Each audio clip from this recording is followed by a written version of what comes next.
انا الاهلي اللي كان والحاضر، انا الاسم اللي هز جبال، من الاول لحد الاخر هيفضل مصنع الابطال. انا قد الحياه وتحدي، ولسه عندي قوه وعندي اعدي 1000 سد واعدي، اقوم واطلع واهد جبال. انا الاسم اللي لف الدنيا وماضي تيشيرت في اليابان، بطل عدى حدود افريقيا ولسه في قلبه حلم كمان.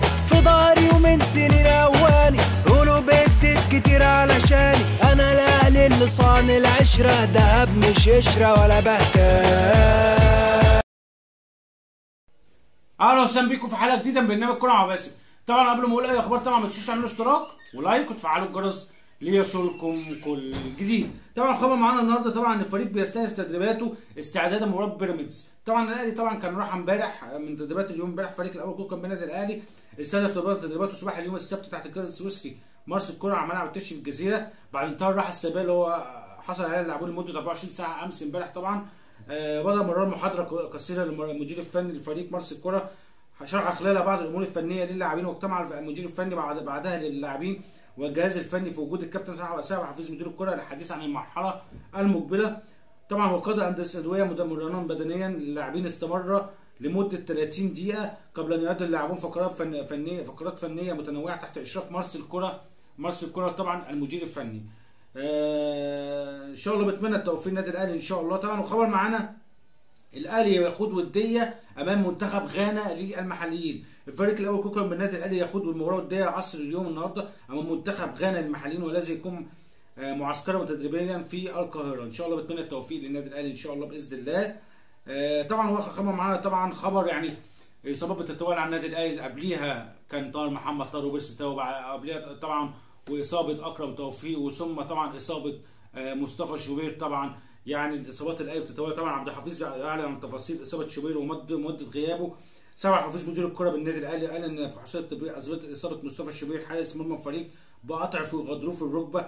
واوضح عبد الحفيظ ان اللاعب اجرى طبعا اشعه وفحوصات طبيه على الركبه بعد اصابته في مران الخميس الماضي، واثبتت اصابته بقطع في غضروف الركبه.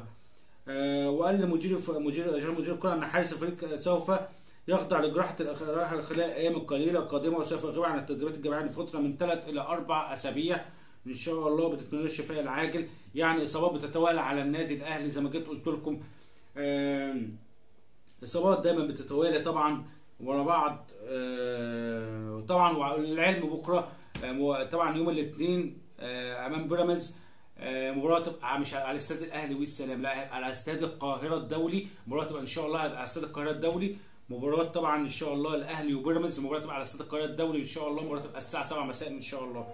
فده قلت لكم طبعا اصابات طبعا بتتوالى على النادي الاهلي، بيرسي تاو، طاهر محمد طاهر، اكرم توفيق، مصطفى شوبير. يعني اصابات بتتوالى على النادي الاهلي، يعني وقطع في غضروف الركبه اصابه صعبه جدا، بس مش اصعب من اكرم توفيق طبعا، بس قطع في غضروف الركبه. طبعا هيقعد غير 3 أو 4 أسابيع طبعا، وغير يعني ممكن يقعد له طبعا بالكثير، ممكن يقعد له شهرين او 3 شهور عقبال ما يرجع ان شاء الله للملاعب. شهرين او 3 شهور بالكثير قوي، او شهرين بالكثير على ما اعتقد، عقبال ما يرجع للملاعب طبعا ويتعافى ان شاء الله. اصابات دايما للعيبه ان شاء الله. بتمنى التوفيق للنادي الاهلي. مباراه بيراميدز قلت لكم مباراه صعبه جدا جدا جدا جدا، لابد من لعيبه الاهلي التركيز زي ما جيت قلت لكم امبارح. طبعا انت يعني ركزوا زي مباراه، لو تفتكروا مباراه غزل المحله زي ما قلت امبارح، نفس التركيز. تكون داخلين في المباراه دي، تكون مركزين بطريقه، تكون مركزين بنسبه 100% في المباراه دي، نازلين عينيكم على الثلاث نقاط، عينيكم على الثلاث نقاط، مش عينيكم على الثلاث نقاط، ومركزين تركيز شديد في المباراه ان شاء الله بتاع بيراميدز. ان شاء الله ناخد 3 نقاط ونتصدر الدوري باذن الله، لان المباراه دي بالنسبه لنا مهمه. اي نعم الدوري لسه بدري، بس طبعا كل حاجه، اي مباراه مهمه للنادي الاهلي طبعا. طبعا 3 تعادلات برضو يعني كلنا زعلنا عليهم، بس قلنا خيرها في خيرها ان شاء الله للنادي الاهلي. مباراه طبعا اللي جايه صعبه للنادي الاهلي طبعا، اكيد كلها صعبه جدا، غير بطولات طبعا دوري السوبر الافريقي، غير كاس العالم للانديه، غير مجموعات في دوري ابطال افريقيا. الاهلي داخل حاجات كتيره جدا. فلا بد ان الاهلي هو يخلي باله. الاهلي يعينه على الثلاث نقاط، الاهلي يعينه على الفوز دايما، الاهلي يعينه ما يكونش ان هو يعني ما يلاقيش الخصم اللي هو بيدافع، لا في حلول. الخصم اللي قدامك بيدافع، لا في حلول، في حلول كتير. انك تعمل ايه؟ انك تسدد. قلتها امبارح، يوم تسيب ويوم تخيب. يعني مره تسيب ومره تخيب. مره تخيب ممكن تطلع بره خالص او تتصد، ومره تانية ممكن تسدد تيجي جون. مره ومره.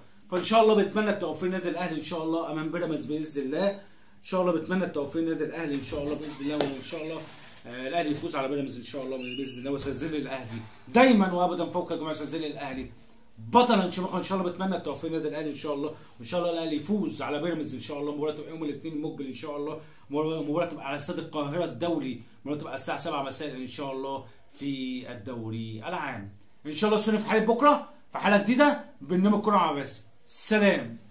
اهلاوي اهلاوي